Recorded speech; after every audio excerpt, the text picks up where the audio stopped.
Hello friends, my topic today will be on fronts, frontogenesis and frontolysis. One of the most prominent features of mid-latitude weather is how suddenly and dramatically it can change. Most of these sudden changes are associated with the passage of fronts. So what is a front? To understand the term front, we first need to have some idea about air mass. An air mass is a large body of air whose physical properties, that is temperature, moisture content, density, etc., are more or less uniform horizontally for hundreds of kilometers. When two distinct air masses, that is with different physical properties, that is temperature, humidity, density, etc., converge, it forms a front. Thus, a front is a three-dimensional boundary zone formed between two converging air masses with different physical properties. In other words, front is a zone of mixing or a line of discontinuity that represents the transitional zone between two air masses having contrasting characteristics. However, it may be noted that it is not always possible to find definite boundaries between two different air masses. More often, a gradual transition is observed for many kilometers. Characteristics of fronts. The first characteristics of fronts is temperature. There is large differences of air temperature across a front, but the changes in air temperature may be abrupt or gradual depending on the nature of the opposing air masses. Further, the width of a frontal transition zone is dependent on the temperature contrast between the two air masses. Larger the differences in temperature, thinner the frontal zone and vice versa. Second characteristics, air pressure. Generally, the isobars, that is a line joining places of equal pressure in an air mass, are smooth curves. But because of an abrupt change in pressure as well as pressure gradient across a front, the isobars, while crossing it, form a kink, that is twist, and always bend towards the direction of low pressure. The third characteristics of fronts is winds. Wind movement is always controlled by the pressure gradient and Coriolis force.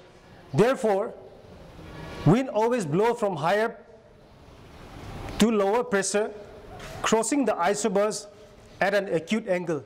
It is therefore natural that an abrupt wind shift must occur at the fronts. The fourth characteristics, cloudiness and precipitation. Frontal activity is invariably associated with cloudiness and precipitation. Since warm air moves up along the frontal surface, it cools adiabatically, that is reducing heat through a change in air pressure caused by volume expansion, which results in cloudy condensation and precipitation. Frontal surface or zone is a zone which separates two contrasting air masses. It is a zone of discontinuity in the properties of opposing and contrasting air masses. So let's come to frontogenesis. The word genesis means beginning or method of formation or evolution of something. The term frontogenesis was introduced by Thor Bergeron, who is a Norwegian meteorologist, for describing the formation of new fronts However, later, the term was extended to include the process of formation of both new fronts and the regeneration of old and decaying fronts that already exist in the atmosphere. Thus, frontogenesis is the process of the creation of new fronts or regeneration of decaying fronts already in existence. The region of frontogenesis represents the region that has the conversion of contrasting air masses. Necessary conditions for frontogenesis. The favorable or necessary conditions for frontogenesis are given below. Number 1, temperature difference. The two air masses that converge to form a front must have contrasting temperature. If one air mass is warm, a front can only be created when the other air mass is cold. When these two contrasting air masses converge, the cold air mass obviously invades the area occupied by the warm air mass. As a result, the warm air mass is pushed upward and this generates a front. This also explains why no frontogenesis takes place in the equatorial region. Two air masses from both sides of the equator also converge at the equator, but the temperature of both these air masses are uniform. So the temperature difference is the missing factor here, because of which no frontogenesis takes place in and around the equator. On the contrary, two contrasting air masses having different temperature converge in the temperate or middle latitude regions, and thereby resulting in the formation or creation of fronts. Thus, fronts are the typical features of mid-latitude weathers, that is, temperate region, which lies between 30 degree to 65 degree north and south. Conversion of air masses.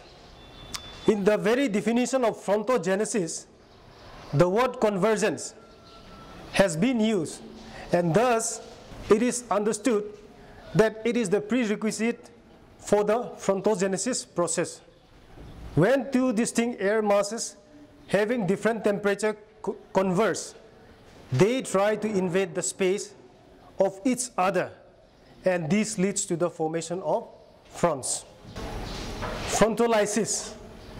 The term frontolysis means the destruction or decaying or dying of fronts. Hence, frontolysis is the opposite of frontogenesis. The act of weakening or vanishing of the existing fronts is not accompanied suddenly. The process of frontolysis must continue for some time in order to destroy an existing front. Frontolysis, frontal decay, represents the final phase of a front's existence, although it is not necessarily linked with occlusion. When two distinct air masses move away from each other, or when the temperature contrast between the adjacent air masses diminishes due to one reason or another, the front dissipates or starts declining. For frontolysis to occur, the air masses have to diverge or get diluted by mixing and the contrast being removed. The dissipation of fronts takes place in two ways. Number one, as a result of both the air masses, that is cold and warm, moving in parallel tracks at the same speed. Number two, by the entry of air of the same temperature in the system. Frontolysis happens in the area of Siberia, North America, etc. Classifications of fronts. The type of front depends on the characteristics of the front, direction of movement of air mass, mechanism of frontogenesis, and associated weather. Fronts are classified into four main types. Number one, cold front. Number two, warm front. Number three, stationary front. Number four, occluded front. Cold front. A cold front is formed when the cold air mass in the frontal zone moves under the warm air mass. Along the slope of this front, the cold air gets active and it invades the territory of the warm air. The cold air, being the denser air, settles down and forces the warm air to uplift. The slope of the cold front is 1:50 to 1:100. In other words, the wedge of cold air has a slope of 1 kilometer of rise for 50 or 100 kilometers of distance.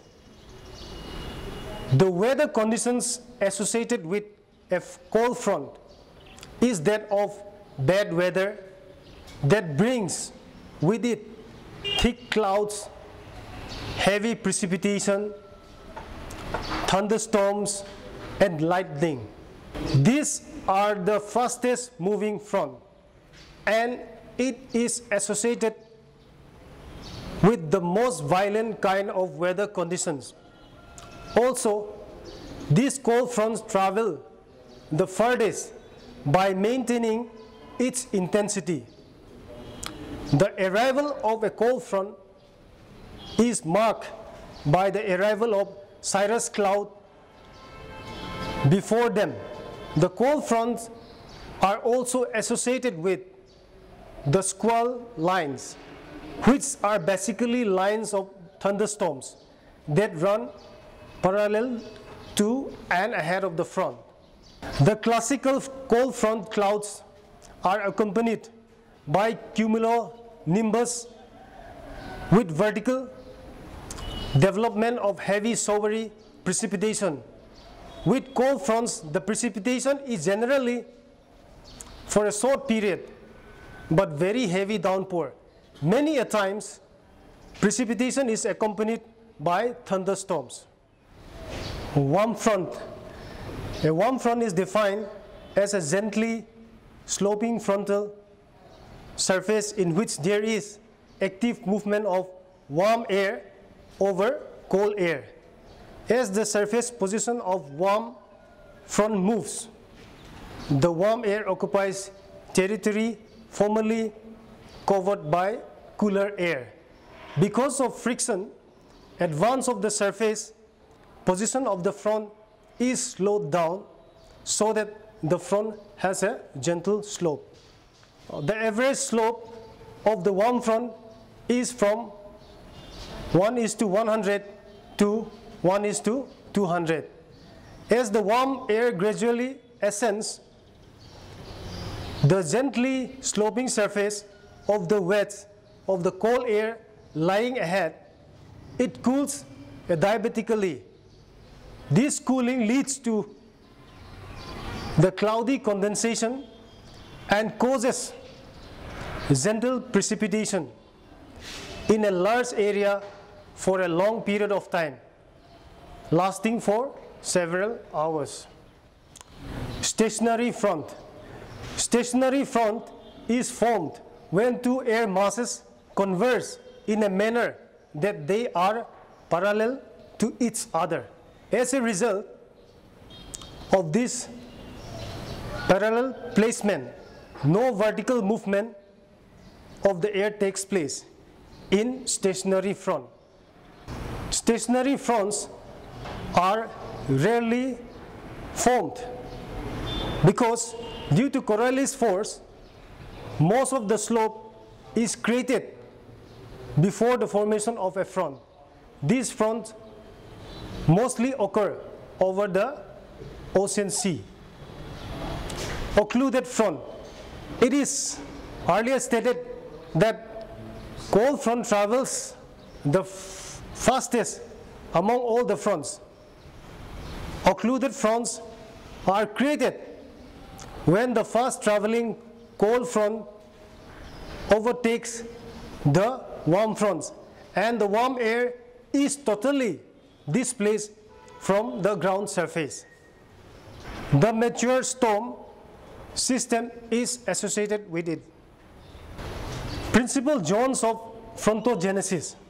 The major areas of frontogenesis are Pacific Arctic region, Atlantic polar region, Mediterranean region, and Pacific Arctic region. In conclusion, much is being studied about the fronts, but still we lack precision in forecast and assessing their intensity. The interaction between cold and warm air masses along the temperate convergence zone or subtropical low helps in maintaining latitudinal heat balance.